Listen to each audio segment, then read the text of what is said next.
Elhamdulillahi Rabbil Alamin, wa salatu wa salamu ala nabina Muhammad. Ashhadu an la ilaha illa Allahu wahdahu la sharika lah, wa ashhadu anna Muhammadan abduhu wa rasuluhu. Assalamu alaikum. Po fillojmë sot me sirën e radhës, do të flasim për shpifjen ndaj Aishës.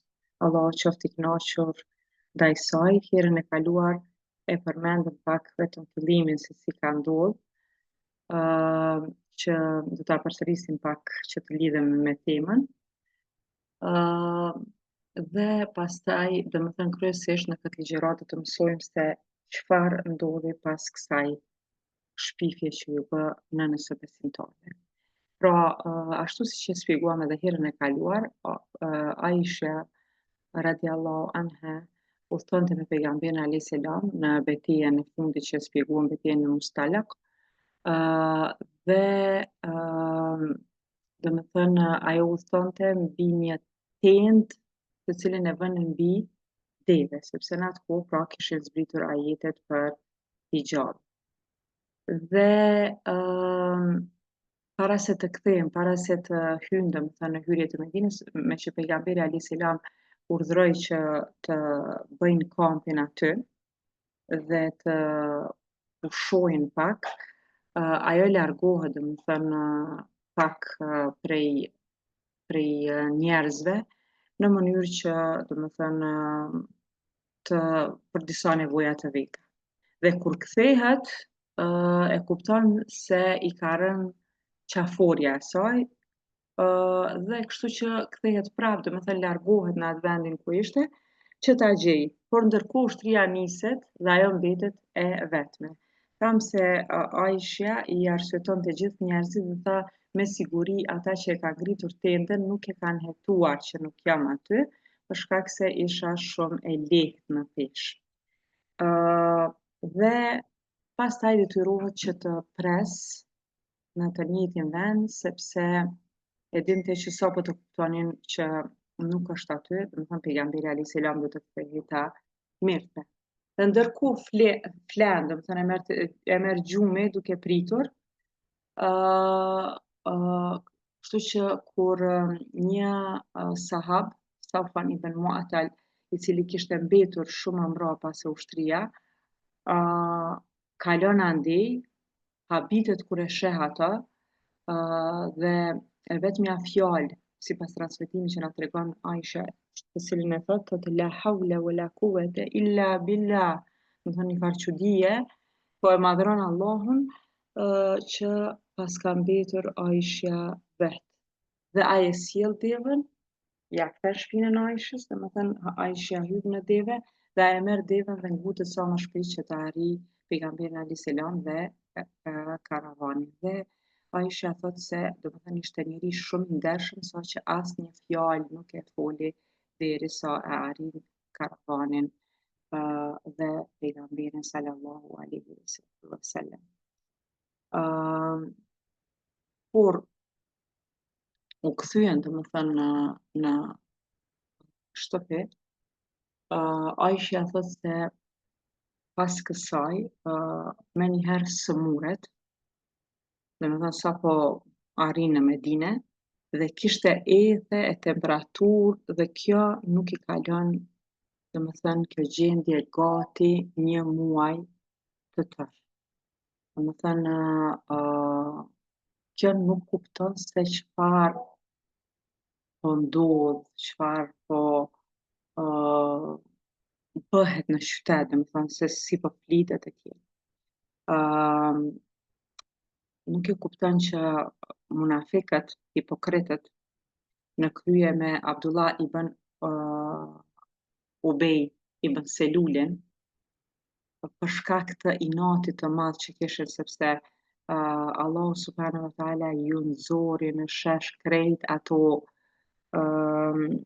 prishtësitë e tyre që i bën me pejgamberin alayhis salam, që shpjeguam në episodin e kaluar, dhe zbritën ajete për gënjeshtrat e tyre.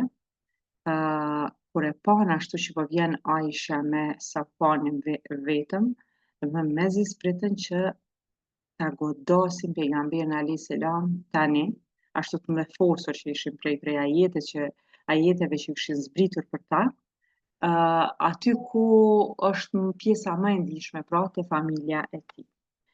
Dhe me që Aisha domethënë ishte e sëmur, ajo për 1 muaj rresht nuk dinte asgjë se çka po ndodh. Është interesant se në çdo libër të sirës ku përmendet kjo ngjarje, nuk flitet se për çfarë ishte shpifja. Ajo nuk kuptohej për çka, sepse ishte domethënë Safwani që kishte sjell Aishën, por vetëm përmendet shpifja ndaj Aishës, pa detaje për çka. Dhe këtu kuptohet ai edebi, ajo kultura e lartë, edukata e lartë e sahabëve, pastaj tabiinëve, domethënë gjithë dietarëve që janë marrë me dije islame, se nuk e kanë përmendur në detaje këtë lloj të shpifjes. E jo si në kohë të sodit që çdo pa qenë fare diçka për të diskutuar, çdo lajm detajohet, e flitet, e shtohet e tjera, dhe këto gjëra janë shumë të dëmshme sepse përhapet e keqja në shoqëri. Si e kupton Aisha? Pas një kohe, domethënë pra 1 muaj nuk e kuptoi fare, dhe një ditë këtu ende ishte e sëmur, por shkon me Umi Mistah, e cila ishte kushërire e Ebu Bekrit, domethënë i binte si një lloj halle kësaj Aishës. Zakonisht gratë shkonin më larg shtëpisë, pra nuk shkonin vetë, shkonin bashkë për nevojat e tyre fiziologjike, sepse më herët pra banjët nuk ishin siç janë tani në shtëpi. Dhe ajo thotë se deri te rasti i Mistah nuk kam ditur asgjë. E kam vritur se kujdesi i pejgamberit alayhis salam ka qenë pak më, si me thënë, më i vogël se sa që e kishte zakonisht kur sëmuresha, por prap se prap nuk e ka kuptu, domethënë se nuk ka qenë diçka shumë e madhe, se pejgamberi alayhis salam nuk i ka thënë asgjë Aishës. Subhanallahu, e ka mbrojt në këtë kohë që ajo mos të mërzitet. Dhe kur shkon me këtë Umi Mistah, kësaj papritur, merr thumë në një gjë, domethënë faktikisht në fustanin e vet, dhe gati rrëzohet, dhe aty e mallkon djalin e vet Mistahun. Dhe kur e dëgjon kështu, Aisha i thot: "E mjera ti, thot, si mund të thush diçka kështu për djalin tënd, ndërsa ai është pjesëtar i Bedrit." Domethënë kjo tregon pafajësinë e Aishës, Allah qoftë i kënaqur me të. Dhe shikoni fitrën e saj, shikoni natyrshmërinë e pastër të saj. Menjëherë del në mbrojtje të një muslimani. Domethënë janë këto kjo edukat që ajo e ka mësuar prej pejgamberit alayhis salam. Ajo nuk e kuptonte pse nëna e tij po e mallkonte, mirë po, menjëherë i doli në mbrojtje një muslimani sepse po e bën këtë gjë. Atëherë Mistah i thot, o, thot, fëmia im i dashur, pra i thot Aishës kështu, a nuk e di ti se çfarë po ndodh? A nuk e di ti se çfarë po thuhet? Atëherë Aisha i thot, pse çfarë po thuhet, dhe ajo ja tregon krejt çka po flitet e çka ka ndodhur. Dhe këtu pra është që për herë të parë ajo e kupton një gjë të tillë, kthehet shpejt në shtëpi dhe e takon pejgamberin alayhis salam, dhe i thot pejgamberit alayhis salam, a më jep leje në vizitë te prindërit e mi. Pra kërkon leje që të shkoj në vizitë te prindërit e saj. Subhanallahu, dhe kjo është shumë interesant, domethënë një edukat e lartë. As pejgamberi alayhis salam s'po i thot a ke bë ti kështu, a s'ke bë ti kështu, se ai ishe kështu po flitet për ty, asgjë e as ajo s'po i thot si po flitet kështu për mua e tjera, pra po dëshiron me shku diku tjetër që me kuptu më mirë se çfarë po ndodh. Dhe pejgamberi alayhis salam e lejon. Atëherë si shkon te nëna e saj, menjëherë e pyet, thot a vërtet njerëzit janë duke folur kështu për mua? Dhe nëna e saj i thot, qetësohu fija ime, po sepse sa herë që ka një gru që burri i saj e do shumë, që ka një burr të mirë që e do shumë, njerëzit nga xhelozia flasin për të. Aq më shumë nëse ai gru ka edhe gra tjera. Domethënë, munduhet ta qetësoj duke i thënë domethënë se thjesht ti e pafajshme, po njerëzit janë të këqij dhe janë mizor. Dhe Aisha i thot subhanallah, a me të vërtet njerëzit po fletëshin kështu për mua, domethënë këtu shit edhe ajo pafajësia, vlerësia e saj që ende nuk mund me besu që kanë ra deri në këtë nivel njerëzit me fol për të për një gjë të tillë. Paramendoni për një njeri pafajshëm çka është me dëgju pas një muaji se çka po flitet për ty. Dhe menjëherë pas kësaj shkon domethënë Aisha fillon të qaj, domethënë tër natën edhe tër kohën derisa u zbulua domethënë e vërteta. Kush ishin ata të cilët e kishin bërë këtë shpifje, kishin shpërnda këtë shpifje. Pra, rolin kryesor, si tham edhe në fillim, e kishte Abdullah ibn Seluli, pra munafiku, hipokriti kryesor, për shkak se ai ishte ai që për të kishte zbritur ajeti kuranor dhe domethënë ishin zbuluar ato gjërat e këqija të tij dhe çka kishte dashur, domethënë si kishte dashur ta nënçmoj pejgamberin alayhis salam. Dhe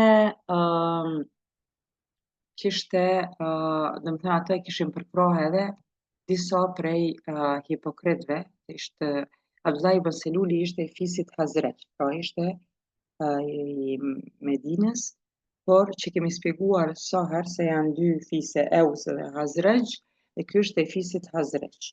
Dhe munafikët tjerë apo hipokritët tjerë që ishin rreth tij, pra disa jo të gjithë, por disa burra rreth tij, sepse në përgjithësi Hazraxhet kishin përqafuar Islamin edhe ishin prej atyre që kishin bërë shumë sakrifica për Islamin, por ata që ishin hipokritët rreth tij, pra ata së bashku me Abdullah ibn Selulin e kishin shpërndarë këtë gjë. Por fatkeqësisht kishin folur edhe disa besimtarë. Dhe këta janë vetëm 3 besimtarë, të cilët faktikisht këta nuk llogaritet se kanë shpifur, por këta kanë bartë fjalë. Vetëm kanë thënë a keni dëgju se çfarë po flitet. Njëra prej këtyre ishte Hamna binti Jahsh, që ishte motra e Zeynep binti Jahsh, pra Zeynep ishte gruaja e pejgamberit sallallahu alaihi wasallam dhe ishte ndoshta rivalja më e fortë e Aishës, sepse ishte prej familjes më fisnike Qurayshit, prej familjes së pejgamberit sallallahu alaihi wasallam. Dhe kjo sikur në një farë mënyre ka mbrojë motrën e vet, paktën Aisha e ka arsyetuar në këtë mënyrë. Ka thonë ajo domethënë Hamna ka dashur me ndihmu motrën e vet. një fare në këtë rivalitete, e hajtë po flasë diçka për Aishën. Mirë po, thot Aisha, Zejnebin nuk ka ra në këtë gracë të saj. Dhe ajo ka thonë, dhe më thonë për Aishën, vetëm se mirë, vetëm se gjërat mira di. Dhe sa bukur është në këtë hadith, thot, Aisha thot, Zejnebën e mbrojti dini i saj, feja e saj, devotshmëria e saj. Dhe më thonë, e lavdron Zejnebën këtu se për shkak se ishte e devotshme, nuk ra në këtë gjë, dhe më thënë që për një gru të pafajshme si Aisha të flasë dhe të marrë gjunohe. Tjetër ishte ky Mistah, të cilin e përmendëm se prej nënës së tij e mori vesh Aisha, pra dhe ky ishte periri i Ebu Bekrit, dhe çka është interesant është se Ebu Bekri tërë kohën e ka ndihmu, sepse këta ishin që kishin ardhur prej Mekës dhe kishin lënë atje pasuri e çdo gjë, dhe në Medinë ishin pa asgjë. Dhe Ebu Bekri kishte pasuri dhe e ndihmonte vazhdimisht nënën e Mistahit dhe Mistahit, dhe pikërisht ky shkon edhe gabon, domethënë në këtë aspekt dhe flet për Aishën. Pra, çdo herë po themi besimtarët, nuk është që e kanë shpif këtë punë, po vetëm se kanë bardhë fjalë kështu po flitet. Dhe do ta kuptojmë në fund prej mësimeve që i marrim se sa e dëmshme është edhe kjo veç me bardhë fjalë prej një vendi vend tjetër, edhe nëse nuk e beson, sepse kjo do të ketë një ndikim tek njerëzit edhe tek shoqëria, edhe do ta dëmtojë njeriu. Dhe tjetri është Hasan ibn Thabit, që e kemi përmend disa herë, që është e kemi qujt poeti i pejgamberit alayhis salam, pra e ka pasur disa herë, domethënë e ka mbrojtur pejgamberin alayhis salam me poezitë e tij, po që këtu është një prej atyre treve të cilët e ka përmendur këtë gjë. Subhanallahu. Sa po shkon Aisha te familja vet, pejgamberi alayhis salam ndihet më i lirë që të ndërmerr hapa për diçka. Dhe gjëja e parë këshillohet me dy persona, me Usame ibn Zeidin dhe me Aliun radiallahu anhu. Usama ibn Zeid është pra djali i Zeidit, të cilin pejgamberi alayhis salam e kishte marrë, kishte rritur, dhe edhe pse ishte shumë i ri në këtë kohë, ai e thret për të pyetur çka mendon ti për këtë gjë që po e dëgjojmë. Atëherë Usama e mbrojti Aishën, domethënë fuqimisht, duke i thënë se o i dërguari i Allahut, nuk është e mundur një gjë të tillë. Unë i njoh të gjithë anëtarët e familjes tënde dhe asnjë nuk ka karakter të tillë. Domethënë familja e pejgamberit alayhis salam është e pastërt. Gjithashtu e pyet edhe Aliun radiallahu anhu, dhe ai thotë o i dërguari i Allahut, domethënë mos u mërzit për këtë çështje, sepse ky thot këtu një fjalë, thot ka edhe gra tjera, nëse ka ndodhur, mirë po thot nëse don me ditë tamam, është e pafajshme Aisha, pyete Berirën, e cila është shërptore e Aishës për shumë kohë. Më së miri ajo e din çfarë është Aisha. Dhe pejgamberi sallallahu alaihi wasallam e pyet Berirën, e thret, dhe kur e thret Berirën, ajo ndihet e tmerruar, fillon me belbzu, domethënë sepse u habit që po e pyet pejgamberi alayhis salam çka mendon ti për Aishën. A ke pa ndonjë gjë, domethënë tek Aisha, në karakterin dhe sjelljen e saj? Atëherë ajo, si më thon, po vihet si paragjykatës, a ke dëgju diçka, dhe fillon me belbzu, domethënë, por pastaj thot, pasha Allahun, o i dërguari i Allahut, kur nuk kom pa asgjë të keqe te ajo. Edhe kujtohet, thot përveç se nganjëherë i ka ndodhur që duke gatuar brumin, është lodh edhe e ka marrë gjumin.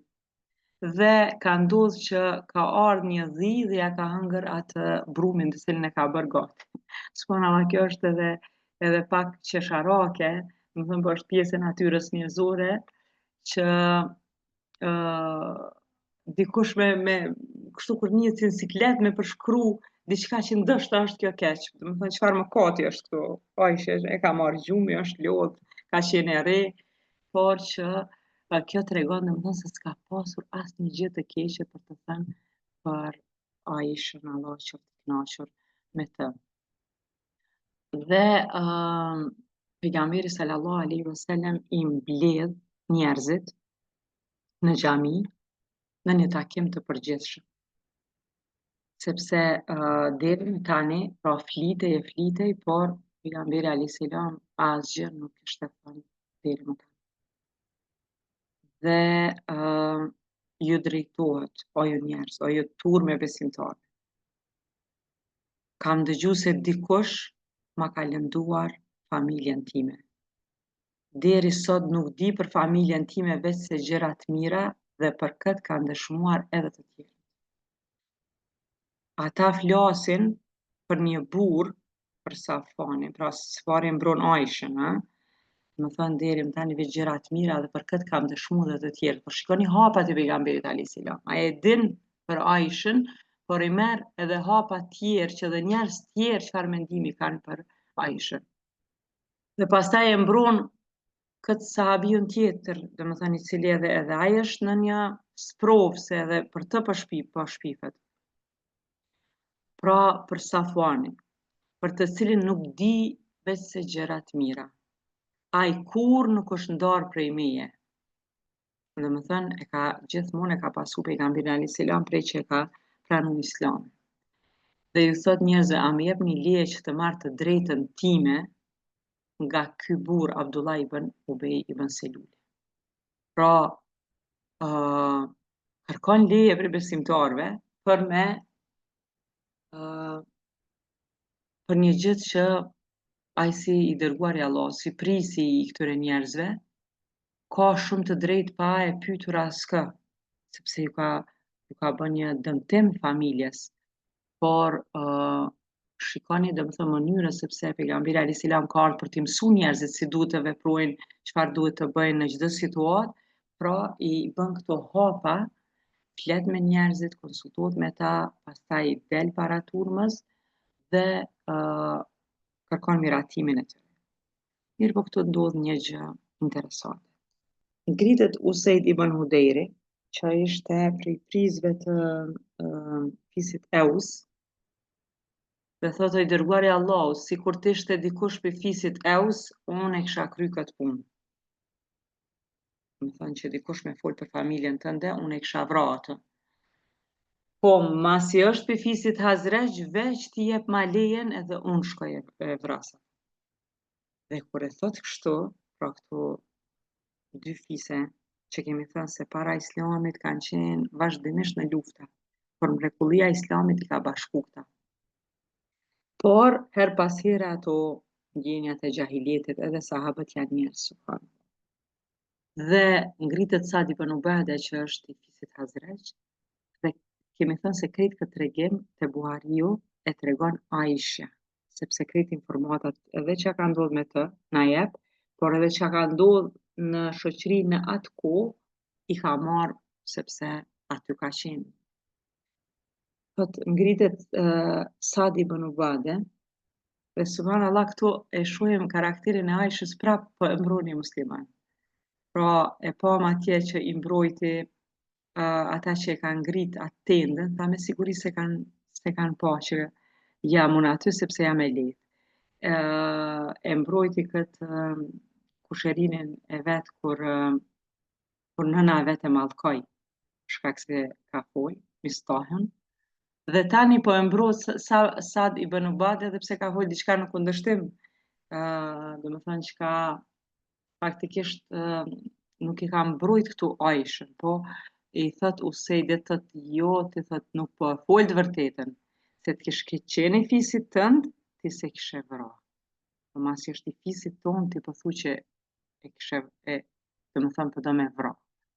Atëhere, fillojnë këta fisit e Hazregje dhe Ebs, jo kishin vra, jo si kishin vra, fillojnë, do më thënë, me fol njëri me tjetrin dhe humb krejt ajo çka deshti pejgamberi alayhis salam në fillim. Kështu që e lën pejgamberi alayhis salam i qetëson këta dhe del nga aty. Dhe më njëherë të nesërmën pejgamberi alayhis salam shkon ta vizitoj Aishën. Asaj nuk i thoheshin lot dot, sa që ju dëmtuan edhe mushkrit nga të qarët tërkohën. Subhanallah, kur pejgamberi alayhis salam e viziton, i thot, o Aisha, për ty kanë thënë këtë e këtë. Dije që nëse je e pastër dhe nuk je njolla, Allahu subhanahu wa taala do ta shpall këtë gjë dhe ai do të falë. Por nëse ke bërë mëkat, lutë Allahun të të falë dhe pendohu. Atëherë kur robi i Allahut e pranon gabimin e pastaj pendohet, në mënyrë që mos ta përsëris më, Allahu e fal atë. Subhanallah, është mësim i madh, është diçka madhështore. Ta kuptojmë se çfarë karakteri ka pas pejgamberi alayhis salam. Pra po pritet që të vërtetohet një gjë. Dhe po shkon me vizitu Aishën që ajo mos mundi keq. Dhe po i thot, po e siguron që Allah ka me nxjerrë në pavajsinë e vet. Por edhe nëse rastisht është që ka bërë mëkat, po i tregon rrugën, ka mu pendu dhe si mu pendu. Për dallim të madh, domethënë nga njerëzit, si bëjnë njerëzit e tjerë. Sidomos për gruan kur është në pyetje një mëkat, fillojnë me njëherë pa e vërtetu mirë me akuza, me animo burrat për gra edhe më shumë. Domethënë çdo gjë me njëherë jo rënohet edhe e besojnë se është ashtu, nëse edhe një dëshmitar që hiç nuk ka kredibilitet në shoqëri, po i thot një gjë, e besojnë. Allahu na fal nga kjo gjendje. Subhanallah, dhe kur i thot kështu Aishën kjo gjë e godet.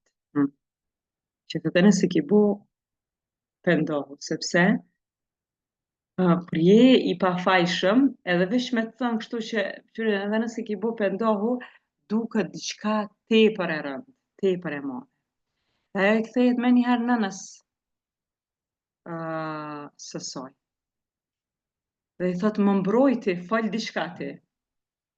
Dhe subhanallah, nëna e tij në këtë situatë shumë të vështirë, pra e ka të dërguarin e Allahut para vetës, ka vajzën e vet para vetës, po flitet diçka e rëndë. Dhe thot, oj, bia ime, çfarë të flas, nuk di çfarë të flas. Pra nuk thot asgjë, për ta mbrojtur. Pastaj i thot Ebu Bekrit, babait të saj, e ti fal diçka. Edhe ai thot, o bia ime, çfarë të flas? Nuk kam çfarë të flas. Subhanallahu, veç për paramendoj çfarë gjendje dhe në këtë situatë me të vërtet nuk din kush më të dhimbë më shumë. Ai dërguari i Allahut, që është i dërguar, i ngritur, njeriu më i mirë që ka ecë në rrugën toksor dhe po goditet brenda familjes së tij. Po goditet për gruan e tij, që në një hadith kur e pyet Amr ibn As, cili prej njerëzve është më i dashurit e tij, ai thot Aisha, Allahu qoftë me qenë. A mos u dhim pra pejgamberi alayhis salam, a mos u dhim Ebu Bekri si baba, që në njërën anë e ka pejgamberin alayhis salam, domethënë më të dashurin e tij, aq shumë e don, e pason, e ka të vlefshëm pejgamberin alayhis salam. Pastaj ka dhëndër pejgamberi alayhis salam. Në anën tjetër po sprovohet për vajzën e vet të dashur. Atë dhimbset më shumë nëna e Aishës, si nën, çfarë përjetimi kjo. Apo të dhimbet vet viktima Aisha, që përkundër pafajësisë së vet që asgjë keq nuk ka ndodhur, po ballafaqohet vetëm kjo që po vjen pyetje një gjë e tillë, është mjafton domethënë për njeriu i cili është i pafajshëm. Dhe kur kur edhe prindërit heshtin, pastaj me të vërtet ju ndalin lotën, e ka fshi fytyrën dhe si me thënë, i hyp një farë krenarie këtë moment dhe një mbështetje e fuqishme vetëm në Allahun subhanahu wa taala. Pra mund ta paramendoni sa e vetmuar është ndi në këto momente. Në këtë sprovë kaq të madhe në një moshë të re që ka pas. Dhe i thot pasha Allahun, për ju nuk mund të gjej fjalë të tjera, pra i drejtohet tash familjes së vet, babait, nënës, burrit. Përveç atyre që i ka thënë dhe kur e tregon këtë Aisha, thot në atë moment nuk mu kujtonte emri i pejgamberit Jakub alayhis salam. Po thash në atë moment babai i Jusufit. Pra aq ishte e mlefosur në ato momente sa që nuk ju kujtonte emri i pejgamberit Jakub. Dhe e citon ajetin kuranor në surën Jusuf, kur Jakubi alayhis salam ju ka thënë djemve të tij që kanë ardhur dhe kanë gënjur që e ka hëngër ujë ku Jusufin dhe e ka ditë shumë mirë që diçka e ka bërë një dredhi, që nuk është e vërtetë kjo gjë. Dhe ja citon këtë ajet kuranor. Pra, pejgamberit alayhis salam që i ka zbrit Kurani, e Bubekrit që e din tër Kuranin, kjo ja citon, ja kujton këtë ajet kuranor. Thot jo, por epshet tuaja u ahieshuan punë. Halli im është sabrun gjemil, durimi i mirë, edhe durim në mënyrë më të mirë. Ashtu që ka thonë Jakubi alayhis salam, edhe kjo ju thot. Allahu është ai nga i cili kërkohet ndihmë për këtë që ju shkruani. Dhe subhanallahu në këtë moment që me gjithë tevekulin nëse me mbështetjen më të madhe në Allahun subhanahu wa taala e kishte dhe u dorëzuar nga çdo gjë, se sigurisht domethënë më herët e ka pas më lehtë se ka ditë që pejgamberi alayhis salam do ta mbroj babai, nëna e tjerë, edhe pse këta nuk është që s'po e mbrojnë, vetëm se s'po dojnë me fol asgjë, pa u zbulu kjo gjë. Dhe po shihet, domethënë që pejgamberi alayhis salam shumë but i foli për këtë gjë, po ka mjaftu edhe që ajo qasje për të që të mërzitet shumë prej të treve dhe të mbështetet vetëm Allahut subhanahu wa taala. Dhe subhanallahu atëherë kur i mbështetet njeriu vetëm Allahut, atëherë vjen ndihma e Allahut. Atëherë kur sheh që nuk ka rrugdalje në asnjërin anë, po vetëm te Allahu, dhe gjithmonë thoshte Aisha, e kam ditë që Allahu ka më zbart fytyrën për atë që unë jam e pafajshme. Por ka mendu që kjo ka me ardhë në ndonjë ëndër të pejgamberit alayhis salam, ose diqysh Allahu ka me bë situatën që më kuptu që unë jam e pafajshme.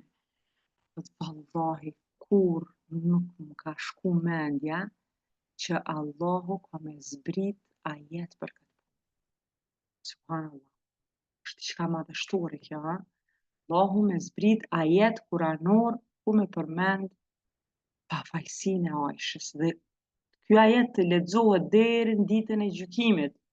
Domethënë njerëzit ta lexojnë këtë ajet edhe të kuptohet pozita e lartë që Zoti i 7 qiejve e ka mbrojtë pafajësinë e Aishës. Allahu qoftë i kënaqur me të. Dhe pejgamberi alayhis salam në atë moment i vjen, domethënë e ul kokën, i skuqet fytyra ashtu si kur i vinte shpallja, domethënë në shumicën e rasteve, një prej metodave ishte që koncentrojnë në këtë mënyrë dhe menjëherë fillon të qesh sepse i zbresin ajetet e surës Nur, të cilat e mbrojnë Aishën. Dhe thot, o Aisha, fillon me qesh dhe thot, o Aisha, Allahu të arsyetoj dhe ta vërtetoj besnikrin. Subhanallah, dhe gëzohen edhe Ebu Bekri dhe nëna Aishës edhe pejgamberi alayhis salam shumë për këtë gjë dhe nëna e Aishës i thotë shko te burri yt, afrohu te burri yt. Mirë po, subhanallah, Aisha e cila ishte deri në atë kohë e mërzitur për këtë gjë, domethënë që i kishte ndodhur, thot pasha Allah nuk do t'i afrohem dhe as kujt nuk do t'i falenderohem përveç Allahut subhanahu wa taala. Domethënë në një farë mënyre ajo qysh e kishte atë tevekulin, mbështetjen e fuqishëm në domethënë vetëm në Allahun, tha është Allahu ai i cili e ngriti në këtë domethënë pozitë kaq të lartë që të zbres ajet kuranor për të dhe ishte ndoshta ende pak e shqetësuar për këtë që ka kalu dhe thot vetëm Allah do ta falenderoj. Prandaj subhanallah janë ajetet të cilat në të vërtet janë shumë madhështore se si e mbrojnë Aishën. Thot Allah subhanahu wa taala, s'ka dyshim se ata që trilluan shpifjen janë nga mesi juaj. Ju mos e merrni si ndonjë dëm për ju, përkundrazi ajo do të jetë në dobin tuaj. Por kur e lexon njeriu në timin e parë këtë gjë, shpifet. Pra Aisha për veten, pejgamberit alayhis salam për shpifet për gruan, Ebu Bekrit për vajzën, do të thënë muslimanëve në përgjithësi për nënën e besimtarëve. Këtë mendojmë që është një dëm i madh se i ka rani hije, keqe, e tjerë Allah thotë mos mendoni që është dëm për ju. Përkundrazi do të jetë në dobin tuaj. Pra për gjithë shoqërinë kjo sprovë kaq e madhe do të jetë diçka e dobishme. Sepse në fund kur të kuptohet, do të kuptohen edhe më mirë qëllimet e njerëzve të këqij dhe do të mirret mesazhi për atë se sa duhet njeriu të ruhet dhe mos të hyjë në karavanin e të këqive. Qoftë edhe me një diskutim, a thua e kanë të vërtetë, sepse do të ndëmtuan ata vetë. Çdo njeri prej tyre do të ndëshkohet sipas pjesëmarrjes në mëkat. Kurse atë prej atyre që bart pjesën e madhe të shpifjes e pret vujtje e madhe. Subhanallah, ata që do të ndëshkohen është domethënë që në këto ajete ka zbrit edhe ajeti ku e tregon se duhet të goditen ata dhe të shkopejnë ata të cilët flasin domethënë pa fakte për atë që nuk ka faj pra për një grua të pafajshme dhe ashtu do të mirret kjo mas për këta tre besimtar, ndërsa kjo ata prej atyre që bart pjesën e madhe shpifjes e pret vujtje më. Pra kjo është ky pjesa e ajetit është për Abdullah ibn Selul. Sepse ai është i cili e nxiti krejt këtë punë dhe e bëri tërë këtë shpifje. Subhanallah, dhe aq është e madhe shpifja ndaj grave të ndershme, saqë në një hadith në 7 mëkatet, ku hyn edhe vrasja, mos respektimi i prindërve, kamata e tjera, një prej 7 mëkateve më të mëdha është edhe shpifja ndaj grave të ndershme. Një gjë interesante është të që thamë që Ebu Bekri i kishte dhënë vazhdimisht sadaka Mistahut dhe ky kishte shku dhe kishte fol. Dhe kur zbret ajeti për pafajësinë e Aishës, Ebu Bekri thot vallahi nuk do t'i jap më asnjë qindark atij. Ndërsa subhanallah zbret ajeti kuranor në surën Nur, prap se krejt kjo temë është e surja Nur, që sugjeroj ta lexoni sonte. Thot mos lejoni që njerëzit e vërtetshëm me vërtyte, Pra kjo është një epitet për Ebu Bekrin, një njeri i virtyteve. Dhe të pasur ndaj jush, të betohen se do të pezullojnë donacionet apo ndihmat për të afërmit e tyre, nevojtarët dhe emigrantët në çështjen e Allahut. Pra këtu është një farë lavdrimi për Ebu Bekrin, se llogaritet si njeri me virtyte, Allah është e përmend, po edhe për mistohën se është që domethënë muhaxhir që ka ardhur për hir të Allahut këtu. Pra kjo është një gabim i tij, për ka ardhur për hir të Allahut dhe ka qenë pjesëmarrës i Bedrit. Thot në vazhdim ajeti kuranor, le ta falin atë. A nuk doni që Allahu t'ju fal juve dhe Allahu është falës mëshirëplot.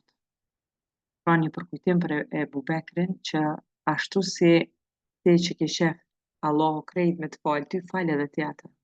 Subhanallahu, dhe sa i bindur në çdo gjë ka qenë Ebu Bekri. Si zbret ky ajet kuranor, menjëherë edhe kthehet dhe thot vallahi, deri sot jam gjallë, kam i dhënë gjithmonë dhe kam ndihmu misto.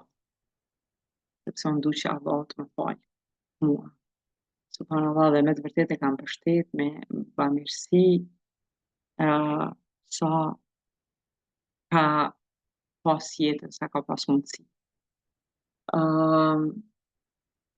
Gjithashtu, pra Aisha e ka përmend edhe Zeynep bint Gjash, pra gruan e pejgamberit alayhis salam, e cila kur pejgamberi alayhis salam e ka pyet për Aishën, ka thonë, oj dërguari i Allahut, unë nuk do t'i bëj sy dhe vesht e mi të bien në mëkat. Vallahi, unë për Aishën di vetëm të mira. Pra e lavdroi Aishën edhe pse ato nuk kishin shumë miqësore me njëra tjetrën. Pra, siç ka thënë Aisha, devotshmëria e saj e ka mbrojtur atë. Pra nuk e ka lënë që edhe pse xhelozinë e ka pas, po devotshmëria nuk e ka lënë me hyrë në mëkat. Një gjë tjetër interesante është ngjarja me Safanin edhe Hasan ibn Thabit, i cili Hasan ibn Thabit pra ka folë për këtë çështje. Dhe Safani është betu në Allah, në dorën e cilit është shpirti im. Unë kur në jetën time nuk e kam ngritur mbulesën e një grua. Pra jo vetëm të Aishës, por fare sepse Safani ka qenë i pamartuar.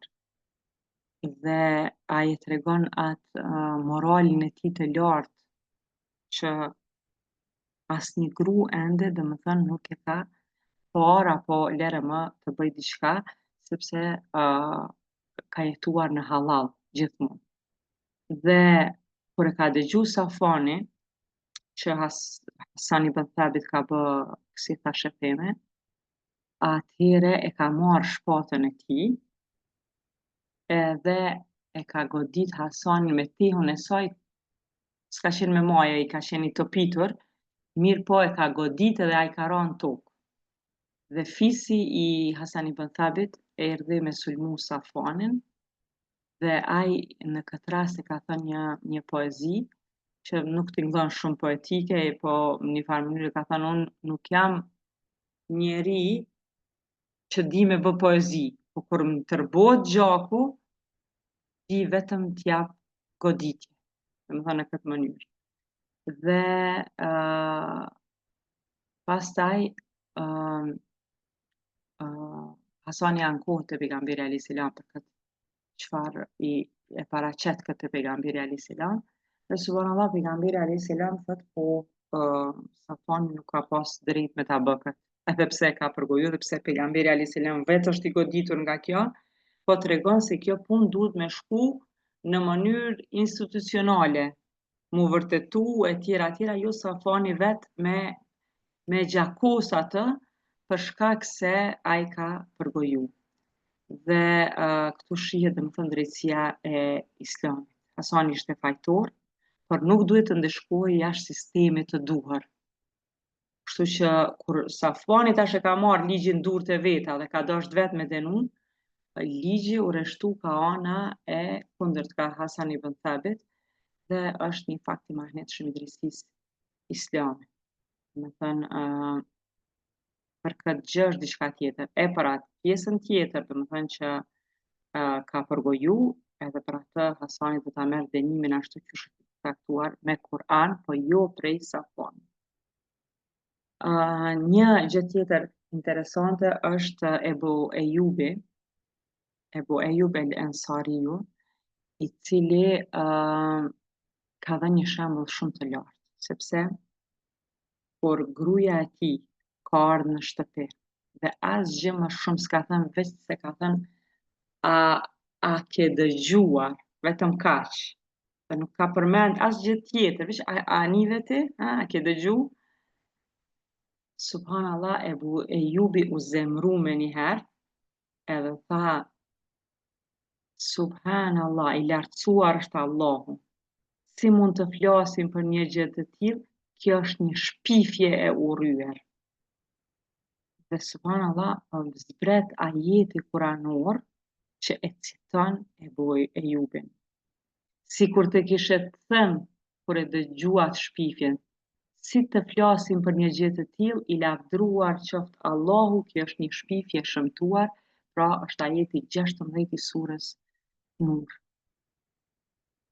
Do të thënë, Kurani e citon Ebu Ejubin aq shembull të mirë. Pra dhe ju jep shembull tash të tjerëve që pse edhe ju nuk thatë kështu. Po e latë vetën, domethënë, që të vini në gibet. Me të vërtet nga kjo ngjarje marrim shumë mësime të cilat duhet me të vërtet t'i analizojmë. Shumë sepse është çdo gjë në sira nuk është rastësisht. Pra krejt jeta e pejgamberit sallallahu alaihi wasallam, këto sprova që ka po kalon, është urtësia e Allahut që i ka leju me ndodh këto në mënyrë që kënë një tregim, një ngjarje që do të bartë deri gjeneratat e ardhshme të muslimanëve, në mënyrë që të nxjerrin mësime prej tyre, të kuptojnë se jeta sjell çdo gjë. Prandaj po i përmendim disa prej mësimeve. E para, mësimi më i madh që është marrë prej kësaj, sigurisht sikur të kishim lexuar vetëm si ajet kuranor, shpifja s'bën, shpifja është mëkat i madh, nuk e kishim kuptuar më mirë se sa që me të vërtetë ndodhi kjo gjë dhe u kuptua në këtë mënyrë. Këqijat e shpifjes, pojimit dhe bartjes së fjalëve janë tepër të mëdha dhe janë mëkat i madh. Pjesa më e madhe e këtyre mëkateve, domethënë, bëhen ashtu që dëmtohen njerëz me këto gjëra. Dhe e dinë në Islam që dinjiteti i njeriut është i shenjtë. Ashtu që është edhe gjaku i tij, pra jeta e tij dhe pasuria e tij, edhe dinjiteti i tij është diçka i shenjtë, që nuk mundesh ti me përkëm njeriun vetëm se tu ka tek ty me fol diçka. Dhe me të vërtet në fen ton ka vetëm 5-6 mëkate që ndeshkohen kështu me shkopin, pra zinaja, një prej tyre, dhe një prej tyre është edhe kjo që nëse shpif për gruan e ndershme apo përgojon për të. Mësim tjetër është se sprovat janë për besimtarët. Subhanallah. Njeriu më i mirë dhe më i pastër që ka ecë mbi këtë tokë. Gjenerata më e mirë janë sahabët dhe më i miri prej sahabëve është Ebu Bekri. Dhe Aisha, domethënë, siç ka thënë pejgamberi alayhis salam, njeriu që më së shumti e ka dashur. Dhe këta njerëz besimtarët më të devotshëm dhe më të ndershëm po sprovohen me një gjë aq të madhe. Kush jemi unë dhe ti mos të sprovohemi me gjëra të ndryshme. Pra, kur këta janë sprovuar, do të kuptojmë se në këtë botë çdo sprovë është e mundër të vijë, sepse është rregull i dynjas. Do të thënë Aisha, subhanallah, u desh të kalonte nëpër një sprovë të tillë, të vështirë, shumë të vështirë për të. Për çka? Në mënyrë që grada e saj të ngritej. Subhanallah, a ka qenë njëjtë grada e Aishës si para shpifjes, si mas shpifjes? Jo. Do të thënë, është në rregull që ka qenë kemi plot hadithe të pejgamberit alayhis salam që i ka tregu për Aishën, mirë po që Kur'ani të flet për të, që Kur'ani ta ngrit atë deri në këtë mënyrë, kjo është diçka shumë e madhe se sa para se të t'i vijë kjo sprovë. Domethënë, është e vërtetë që sa më shumë që Allah e do dikë, aq më shumë do ta sprovoj atë. Mësim tjetër është se me çdo vështirësi vjen edhe lehtësim. Çdo herë, domethënë, vështirësia pasohet me një lehtësi. Dhe çdo herë bashkë me vështirësinë, Allah i çon edhe lehtësimet për atë vështirësi. Domethënë, gjitha kalojnë. Kemi sprova, kalojnë. Sepse Allahu e ka bërë ligj të jetës që të kemi më shumë lehtësime se sa që kemi vështirësinë këtë botë, por vështirësitë janë shkak të testimit. Tjetër, doli në pa niveli i ulët i pa dinjitetshëm i munafikëve. Subhanallah, me të vërtetë nuk ka nivel më të ulët se sa kjo çfarë ka mbarë. Po këtu kuptu se deri në çfarë shkolle mund të shkojnë ata vetëm nga inati se zbritën ajetet që ja tregun fytyrën e vërtetë, ju dolin shesh ajo prishtësia atyre. Dhe tash këta, domethënë, dëshirojnë me godit fuqishëm tek besimtarët. Në diçka nuk kanë dëshira ata mi pa mirë besimtarët. Dhe kjo tregon se ata nuk kanë moral apo dinjitet. Prandaj thot Allah subhanahu wa taala, mos mendoni se kjo është e keqe për ju, përkundrazi është e mirë për ju. Ka shumë urtësi këtu që mund të nxjerrim, se kjo është e mirë, se kjo na tregon se nëse diçka kaq e dhëmshme si shpifja e Aishës ishte për të mirën e shoqërisë dhe kishte dobi prej saj, atëherë duhet me kuptu që çdo fatkeqësi që kalojnë, çdo sprovë që na vjet ka diçka të mirë në të. Pavarësisht që ne kur na godet nuk e kuptojmë, thojmë të mirë, na çfarë na ka ndodhur. Subhanallah, kur edhe prej kësaj sprove që është diçka e rëndë, është diçka shumë e vështirë për një familje të pastërt moralisht me ndodhë, është nxjerrë e mira, atëherë nuk ka tjetër rast apo tjetër vështirësi që nuk mund të nxjerret një e mirë. Pastaj një gjë tjetër, domethënë, është se frytet e durimit do të jenë gjithmonë të ëmbla. Të qenët i durueshëm dhe të drejtosh Allahu subhanahu wa taala, gjithmonë ka me të sjellë ty fitore. Nëse je i sinqert dhe i ndershëm, Allah do të ndihmojë edhe kur askush tjetër nuk të ndihmon. Kjo vërteton pas një dyshim derën dhe statusin e lartë të Aishës, Allah qoftë i kënaqur me të, ajo nga e cila Allahu i lartësuar nga mbi 7 qiej i zbriti më shumë se 25 vargje të Kuranit, pikërisht të flasin për sprovën e saj. Për këtë arsye, që është e pastërta, vajza e të pastërve, e pafajshmja, vajza e të pafajshmit, Sidika, vajza e Sidikut. Dhe kushdo që akuzon atë për imoralitet, një person i tillë është te kufive të Islamit. Domethënë, sepse fatkeqësisht ka grupe të sekteve të ndryshme që edhe pse janë ajetet kuranore për këtë gjë, shkak të urrëties që e kanë për Aishën, i duke lavdruar dikë tjetër, duke sharë ajshën, flasin keq. Mirë po,